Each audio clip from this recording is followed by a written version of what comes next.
A quiet night, a sleeping city, and a nuclear reactor humming silently.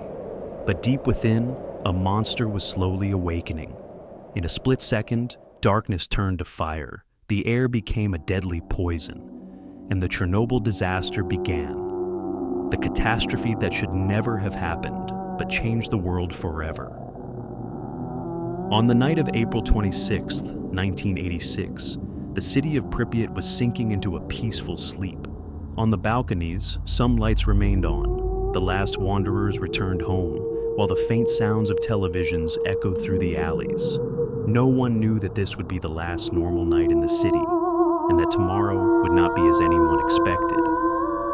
Just 3 kilometers away, the Chernobyl Nuclear Power Plant was experiencing a very different reality. Inside the control room of reactor number 4, engineers and operators sat monitoring screens displaying numbers that were not supposed to appear. The hum of the machines was constant. Warning lights flashed, but no one was prepared for what was about to unfold. Anatoly Dyatlov, the deputy chief engineer, was the man responsible for the tests that the team was conducting that night. A man with a strict reputation, who did not tolerate mistakes, who did not accept retreat, who believed that everything could be controlled, even the forces of nuclear nature itself. Beside him sat Alexander Akimov, the night shift supervisor, and Leonid Toptanov, the young engineer who had no idea that this night would be recorded in history due to a single fatal decision.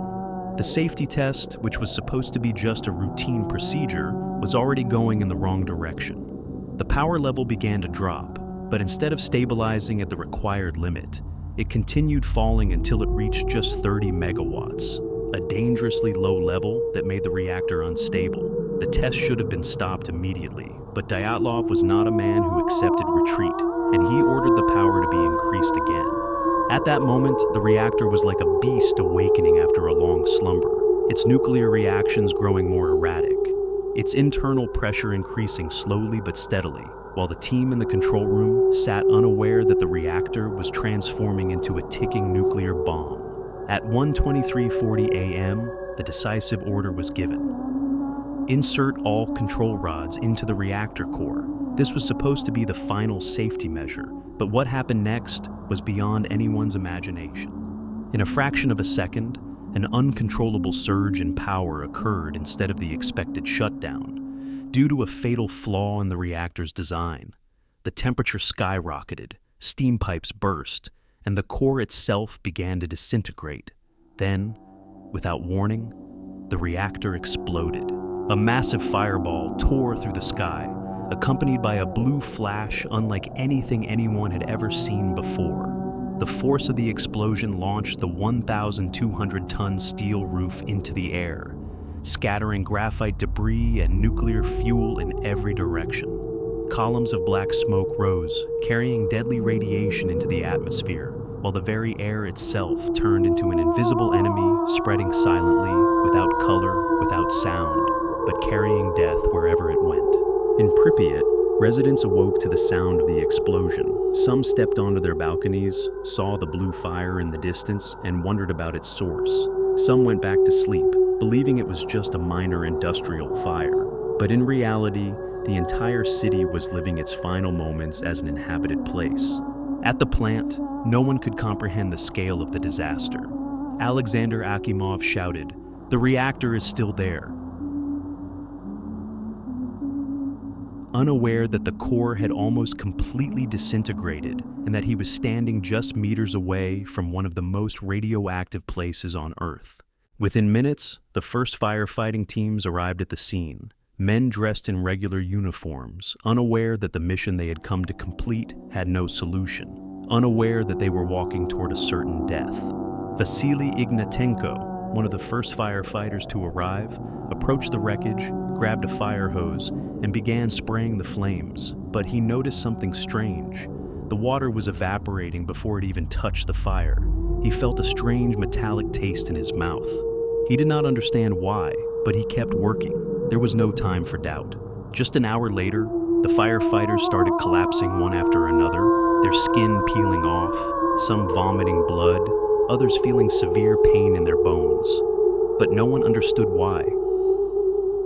At the local hospital, doctors began seeing symptoms they had never encountered before. One nurse looked at her colleague and said, "They are dying, but we don't know how to stop it." In Moscow, news of the disaster was still censored. The Soviet Union was not ready to admit that one of its proudest nuclear power plants had destroyed itself, was not ready to admit that one human error had caused a nuclear catastrophe beyond imagination. 36 full hours passed before the government issued an evacuation order for Pripyat. The next day, buses moved into the city. Loudspeakers announced that residents must leave immediately, but would return in a few days. But the truth was that they would never return. People left their homes as they were, leaving food on tables, children's toys scattered on the floor, everything as if they would come back soon. The buses moved, carrying the lives of 50,000 people, but leaving their city behind to die.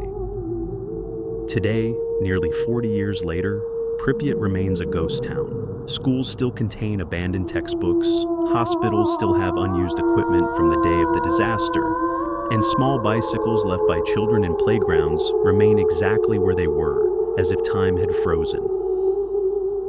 As for the reactor, it remains buried under a massive concrete sarcophagus, trying to contain the radiation that will remain active for hundreds of years. Chernobyl was not just a nuclear disaster, it was a harsh lesson for the world. It was a reminder that science without responsibility can be more dangerous than any war. A message that human error, no matter how small, can be enough to destroy everything. But the real question remains, has the world learned the lesson, or are we still living in anticipation of the next catastrophe?